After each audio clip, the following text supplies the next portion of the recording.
Konteks adalah foundation dari semua komunikasi. Kalau konteksnya nggak tepat, lo mau kontennya sebagus apa, covernya secakap apa, the message will not go there. Gimana tipsnya untuk bikin orang pertama cara berpikir kritis tuh langkahnya ini? The credibility and the impact dari si pemberi pesan.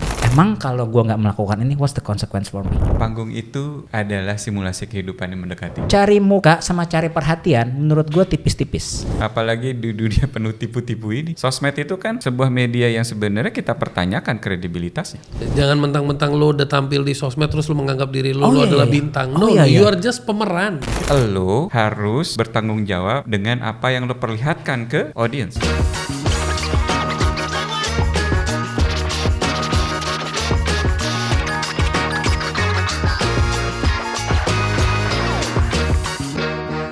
Bro, kita kalau ngomongin soal communication, lu ngomong life is like a big stage.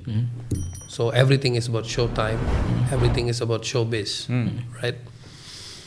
Tapi sekarang kita kalau ngomong itu kita punya problem. Problemnya kita nggak tahu when to talk with context and when to talk with so many other C's. Please share.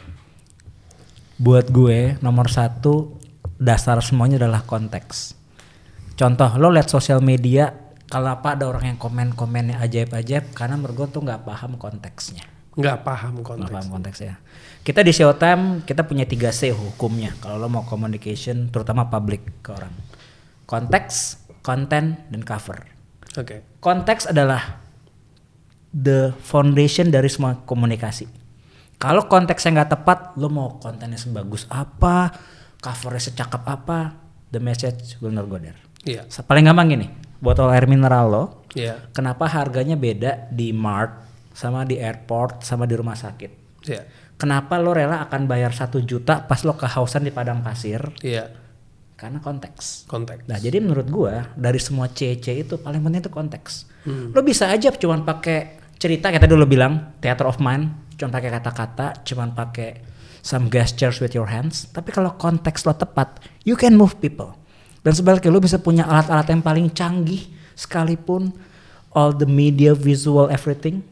Tapi kalau the context is not there, which what happened dengan film Joker yang kedua, then you're done. Kacau. Karena dipaksain. Dan seolah-olah kayaknya kalau kita taruh apapun orang akan suka. Konteksnya is missing there. Nah itu jadi maksud gue kalau tanya di antara dua itu, gue pasti akan selalu bilang konteksnya mana. Even kayak gue sama Didi nih, kalau kita ketemu klien, kalaupun kita udah tahu kayak painnya apa, gue akan nanya konteksnya apa. Company lagi profit nggak? Apa lagi ada problem apa? Lagi ada pergantian manajemen nggak? Karena kita nggak cuma mikir, oh ini orang perlu di training supaya jadi dari A jadi B. Tapi we have to understand the underlying, the alphabet itu seperti apa, the context set itself. Oke. Bro, lo kalau ngomong kayak begitu, emang itu masuk ke dalam critical thinking nggak? Oh iya, sangat. Okay. Gimana lo ngebangun tips-tips apa yang bisa lo kasih untuk orang bisa melatih critical thinking, bro? Karena menurut gue, gini, saking banyaknya informasi, openness of information itu menjadi ajang manipulasi yang luar biasa, bro. Dan hoax bertebaran di mana-mana. Dan kalau kita semua, maksudnya lucunya gini, semua orang punya tujuan adalah mengedukasi masyarakat. Semua orang, gue ngomong semua orang di sini, gue mengcover semua orang yang punya niat baik. Itu punya drive untuk mengedukasi masyarakat Indonesia, membangkitkan keilmuan dan pola pikir yang lebih baik, supaya nanti dari pola pikir itu masuk ke behavior dan habit dan attitude. Tapi along the way akhirnya mereka sway away dan larinya lebih fokus on konten yang tidak berkualitas. Definisi tidak berkualitas di sini adalah yang merusak pola pikir. Artinya lu dapat trending, lu dapat konten-konten yang bisa mendadak viral. Tapi itu bukan mengeducate misalnya. Sensasi tanpa esensi. Sensasi tanpa esensi. That's the word. Sedangkan di buku lu di sini ngajarin keputusan itu juga dimulai dari sebuah sensori. Yes, exactly. Which is sensasi. Gimana tipsnya untuk bikin orang pertama ngelatih dirinya untuk, nih loh cara berpikir kritis tuh langkahnya ini. Oke, cara berpikir kritis pertama adalah menurut gue, lo harus tahu dulu the credibility and the impact dari si pemberi pesan. Oke. Kan saat ini lo akan dapat message nih dari sosmed, dari temen lo, kesini ada produk baru nih atau apapun. Yang kita latih di Showtime tentang credibility sama convincing. Kita nggak akan sentuh convincing dulu, credibility. Credibility adalah emang bener seperti ini. Sama kayak lo mau beli barang nih, baju baru, sepatu baru, apapun yang baru. Kan seperti kajarin tuh tipsnya kalau di keuangan. Coba pikir 5 kali, lo bener-bener perlu nggak? Critical thinking menurut gue rumusnya nggak ada sesuatu yang ajaib. Oke. Lance been critical kayak emang kalau gue nggak melakukan ini, what's the consequence for me? Emang kalau gue nggak melakukan ini, what's the consequence for me? Emang kalau gue melakukan ini, what's the consequence for me? Lo beli kopi buat orang yang udah gaji 1 miliar, kopi 50.000 mungkin nggak ada masalah. Tapi buat orang yang mungkin gajinya kecil, kopi 50.000 bisa jadi masalah. Okay. Kan tergantung konteks. Nah itu kan critical thinking. Lo mau beli kopi ini, ngaruh nggak sama uang gue, ngaruh nggak sama uang gue. Jadi kalau lo tanya tips critical thinking nggak ada selain you repeating the same right questions all over again. That's what I call critical thinking. Oke. Sama kayak kita ngobrol di obrolan lo hari ini. Kan gue juga ngeliat apa yang udah lo bikin di Big Thinkers, terus juga apa yang udah lo ajak obrol. Oke, Sunil is valid. Bahkan kita ketemu lunch dulu to discuss this. Yeah. So many critical steps. Gue di interview dulu loh sama dia. Bukan di interview, aduh. Divalidasi dulu. Di orang konkret apa Bombay tekstil nih. Karena gini. Dan ujung-ujungnya kan kenapa kita, oke nih sama Mas Sunil, kenapa lucu orangnya. Kalau dia malah komennya cuma satu, wah orangnya lucu ya Rick, gue mau gitu. Bagi lagi, bukan karena kita merasa sok jual mahal, no. Tapi buat kita, setiap orang harus bisa melakukan critical thinking to every decision yang major. Apalagi kalau kita ngomong media, kita akan menginfluence orang. Gini loh. Gua sama Didi selalu deg-degan kalau kita diundang ke podcast karena kita harus make sure it can be a good influence. Yeah. Repot kalau kita mengungkap sesuatu yang malah membuat orang jadi salah. Itu yang kita takutin. Lo tipenya cari orang yang sefrekuensi lah ya, nyambung, dapat bisa deliver message-nya dengan baik. Yes, karena ujung-ujungnya I want our audience to be better after watching this kayak ada sesuatu yang dilakukan jadi lebih better atau ada kepikiran lebih bagus. Iya, dapat insight yang At konkret. At least we don't waste your time lah gitu. Intinya adalah itu yang gue lakukan tentang critical thinking Dale. Jadi kalau tanya critical thinking itu dibentuk dari kalau gue dari pemberi pesan ya dari semua senses, visual, kata-kata yang gue pilih, gestures, itu semua ngaruh ke credibility gue untuk sebagai seorang pemberi pesan. Nah itulah kenapa kita di Impact Factory bisa 12 tahun 13 tahun ini berdiri karena we believe on that formula. Understanding context of our audience plus our credibility yang bisa membantu mereka. Oke. Jadi selama lu jalanin bisnis buat lu yang penting seru atau yang seru penting? Yang apa tuh Bang? Yang penting selama lu jalanin bisnis itu yang penting seru atau yang seru penting? Yang penting adalah istri gue jangan pening. Itu nomor 1 guys. Yes, istri kita jangan pening. Istri gue, istri anak-anak kita nggak boleh, suami istrinya nggak boleh pening. The toughest audience adalah itu. Istri kita sendiri. Nah, jadi kalau untuk menjawab ini, harus dong. Kan kita apa adanya. Ya sayang. Ini adalah nggak. Tapi serius. Karena gini, gue sempat lihat ada episode kan soal passion segala macam. Kalau lo tanya kerja di Impact Factory buat gue lah fulfilling my passion. Gue bisa melakukan sesuatu yang gue suka dan gue dibayar. Gue suka. Tapi again kita harus bisa pakai otak kiri kita untuk berpikir apakah ini juga bisa fulfill my responsibility as a father and as a husband. Aduh ini penjelasannya bagus banget, gue suka banget. Bener kan? Maksud gue lo keren banget cara ngejelasinnya. Iya gitu. Bener, maksud gue ini ada orang yang all the way passion tapi ya mess up. Ada juga yang nggak apa-apa nggak passion tapi lo semua terpenuhi tapi lo nggak bahagia kayak Didi bilang ya. Yeah. I'm the one of the blessed untuk bisa melakukan ini setiap hari, doing what I love and people paid quite good ya, bisa naikin harganya lagi nanti. Intinya adalah we can deliver the food to the table. Nah maksud gue itu dulu basicnya dulu nih. Setelah itu apakah kita bisa bikin hidup kita lebih seru? Yes please. Karena pada akhirnya kalau lu cuma ngelihat hidup manusia cuma dari detik dan jam kayak apa tuh kalau kita ngeliat batu nisan tuh cuma strip, udah.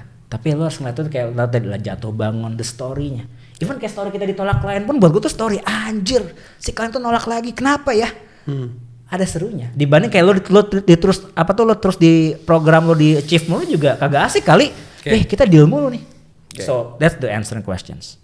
Jadi kalau gue boleh simpulkan dari Bro Didi sama Bro Ricky, kalau kesimpulan singkat tentang keseruan nih teman-teman adalah keseruan itu bukan selalu sesuatu yang menyenangkan, tapi kalau lu tipe orang yang memang udah mendesain diri lu adalah menghadapi tantangan, setiap issues, setiap kejadian, setiap penolakan, setiap rejection, setiap penundaan dari orang lain ke lu, itu menjadi sebuah tantangan dan itu keseruan tersendiri.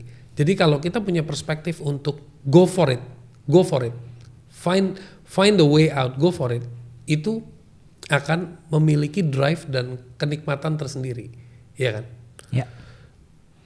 Buat gue, nggak tahu buat Didi ya, tapi buat gue setiap hari adalah, lo bener dong, Batok kan beda. Iya kan dia ngomongnya point of view. Kan dia orang tua 50 tahun, gue belum. Jangan ngomong umur.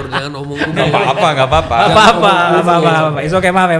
Okay. Jadi gini, sebenarnya 60, cuma jadi 50. dia pakai baju kayak beda aja. Tapi buat gue gini, gue selalu berharap bahwa setiap hari itu gue nggak pernah gini, gue punya kalender di rumah gue, yang kalender yang tau kan yang Chinese yang robek. Iya. Setiap hari itu panggung bro, buat gue. Hari ini gue akan melakukan apa nih? Berarti panggung gue hari ini adalah panggung tanggal 24. Ini panggung gue.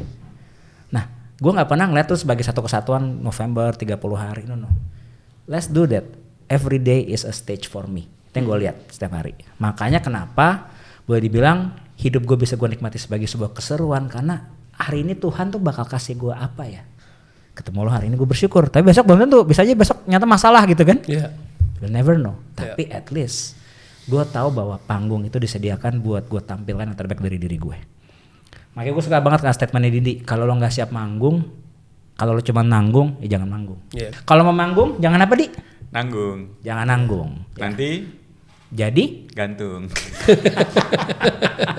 No seriously, lo paling sebel kan ngeliat performance tuh nanggung gitu, kayak anjir kayaknya kurang nih gitu kan. Iya. Kentang nih gitu kan. Nggak mantep kan. Harus total. Panggung buat iya bener, karena panggung tuh bukan tentang bener salah. This is not about the skill, not about that. It's about the skill to create perception. Iya. Ya kan, this is not about right or wrong. Iya. Bahkan lo bego aja di sini bisa orang ketawa kok. Iya. Miskinnya jadi bisa diketawain. Iya. Ya kan, kaya juga belum tentu keren. Iya. Ya itu dunia panggung. Dunia panggung. Dan tentang dunia persepsi aja. Persepsi aja. Iya. Dan sebenarnya kalau lo dalemin lagi, panggung itu adalah simulasi kehidupan yang mendekati. Panggung itu adalah simulasi kehidupan yang mendekati. Yes. Wow. That is deep. Yes. Jadi kalau lo mau belajar hidup, belajar manggung. Karena lo akan belajar durasi, lo akan belajar the importance of respecting audience, lo akan belajar to be humble, bahwa lo cuman pemeran bro, dari sekian banyak karakter lo cuman pemeran men. Iya, jangan mentang-mentang lo udah tampil di sosmed terus lo menganggap diri lo adalah bintang. You are just pemeran. Lo lagi dikasih peran sama yang maha kuasa untuk play that gitu. Yes. Jadi buat gue, benar kata Didi, lo belajar manggung tuh akan belajar banyak hal.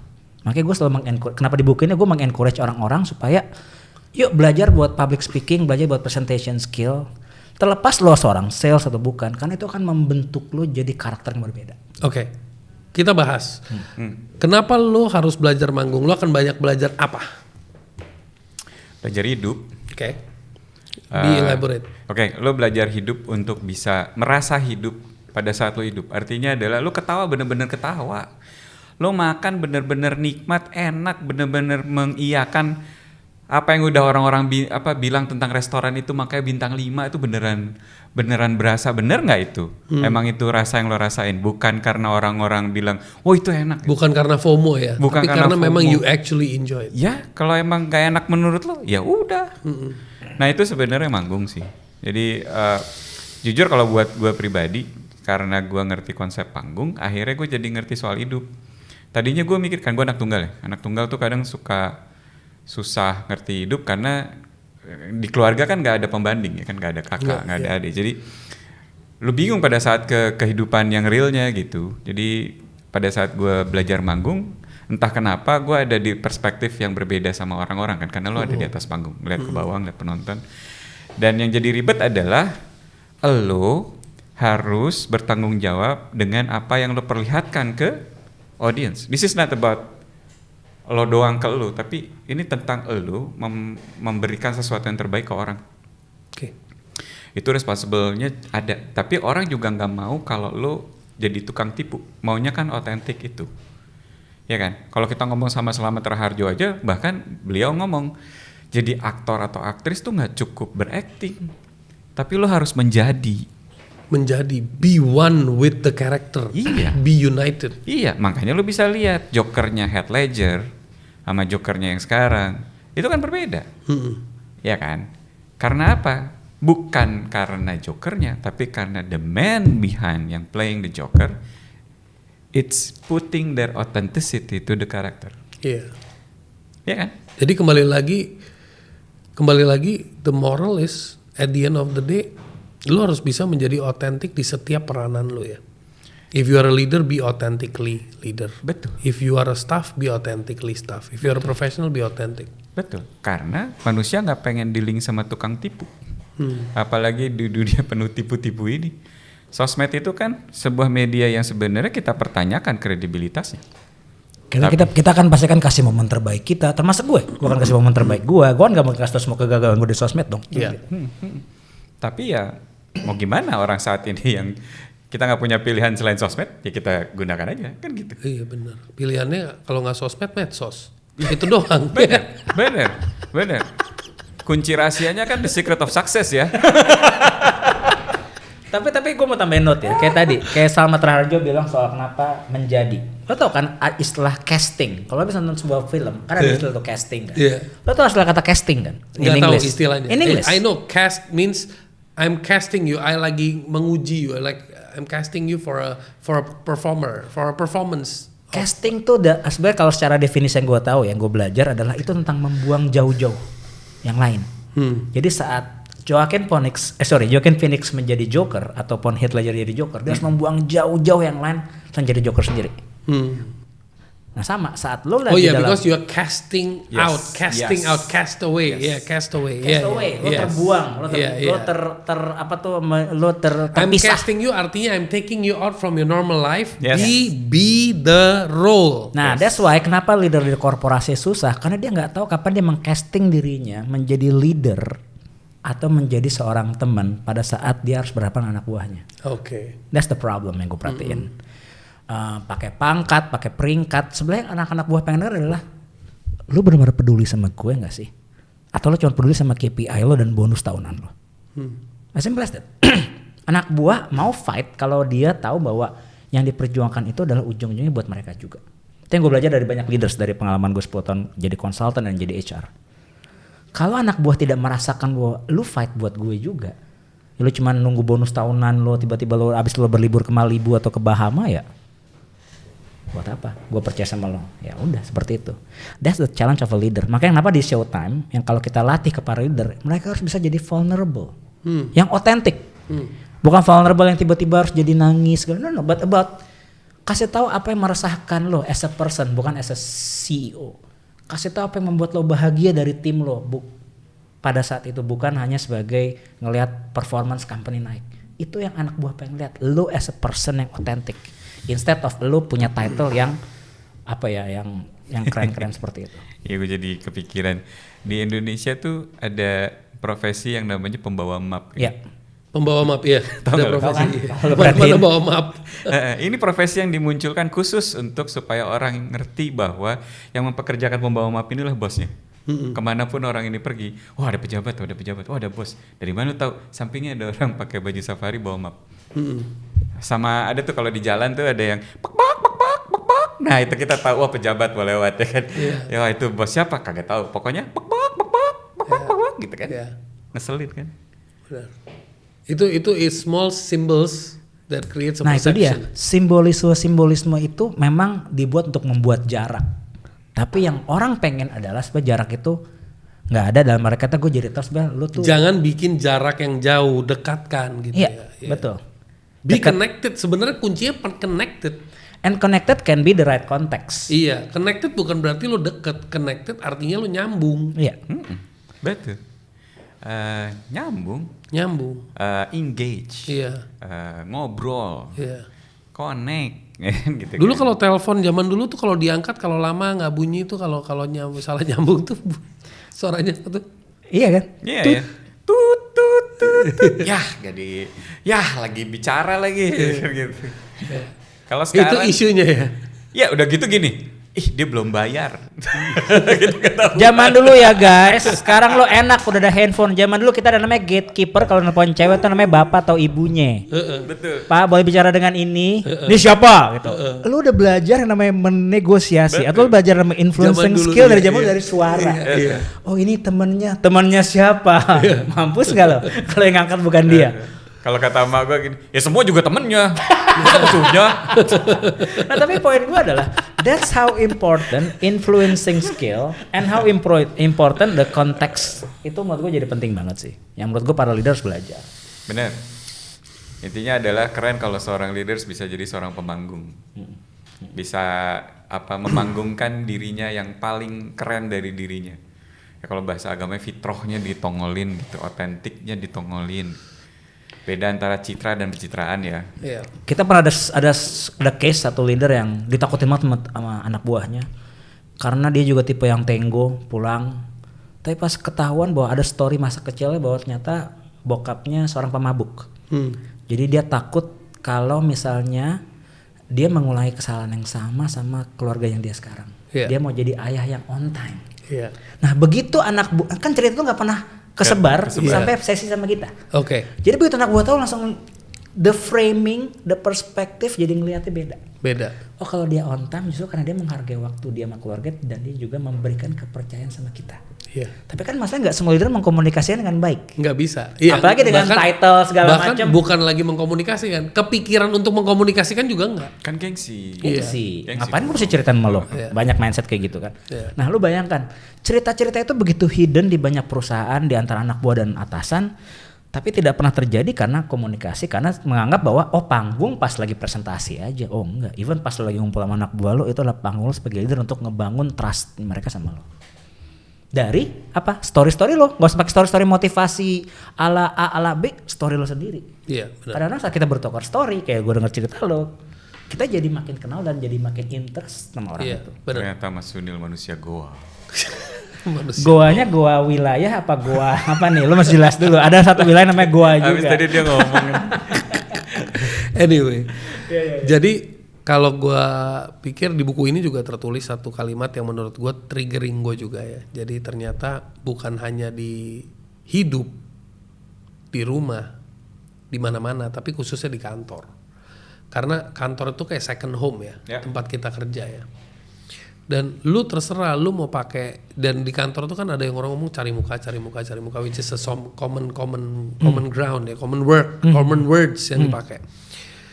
Nah, I think orang suka salah persepsi itu, dia suka bedain, dia kayaknya nggak bisa nebak when to grow and when to glow.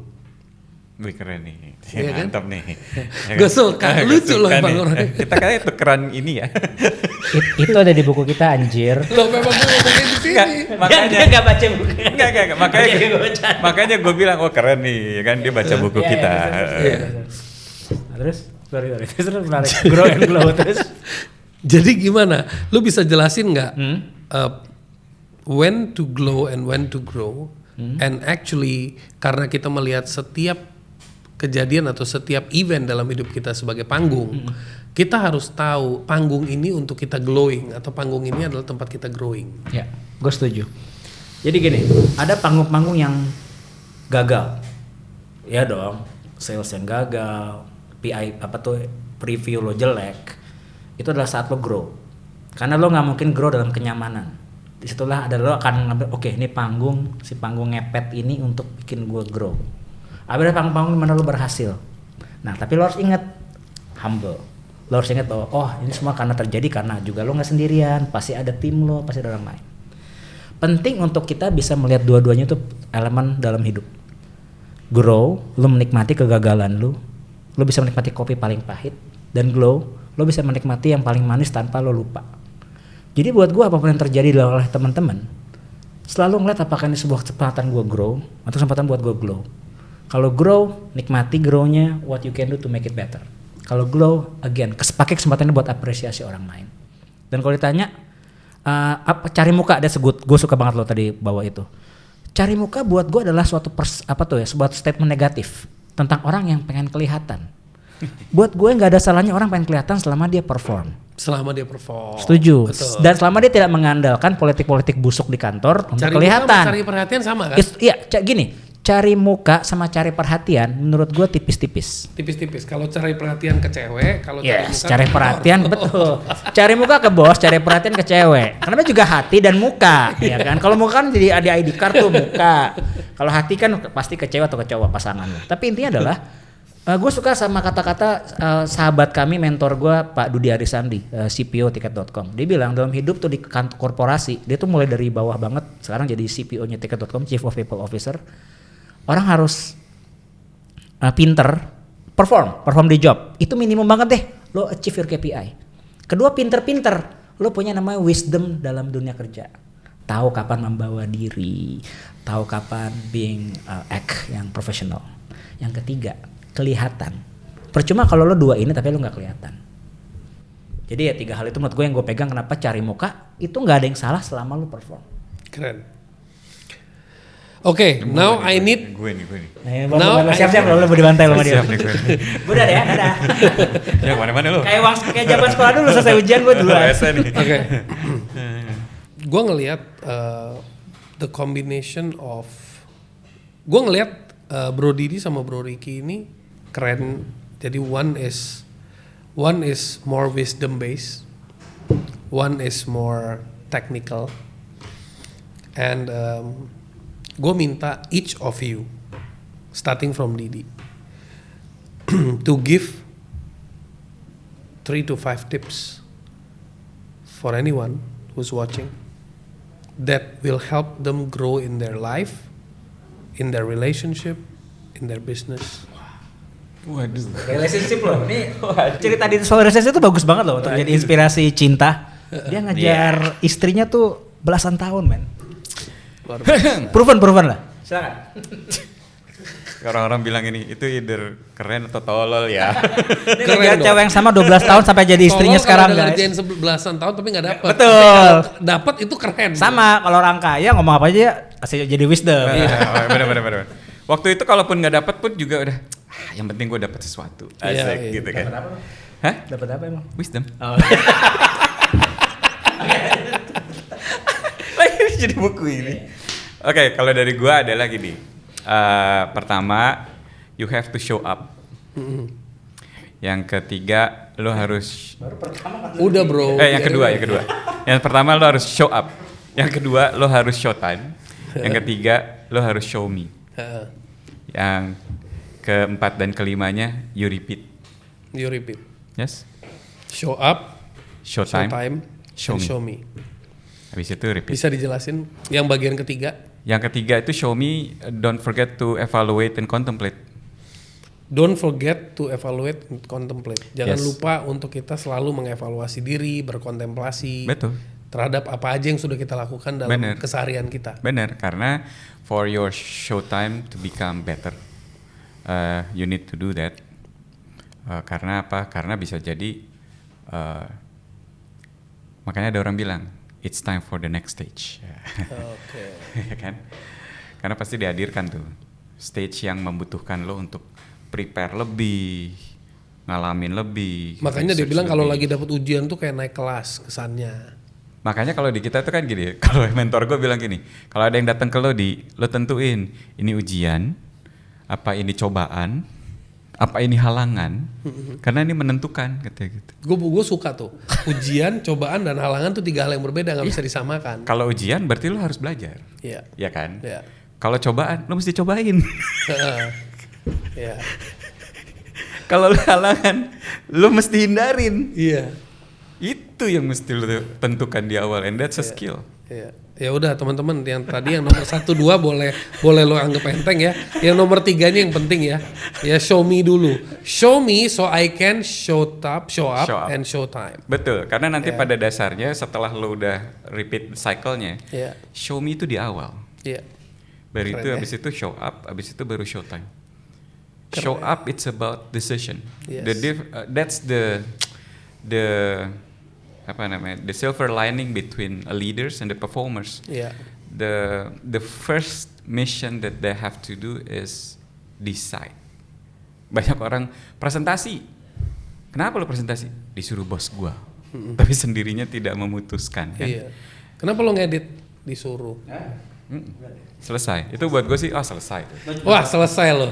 Iya, karena lo cuman kasar kata lo cuman suruhan.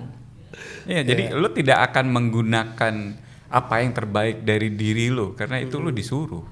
Jadi badan lo akan terasa berat kok. Ini keren.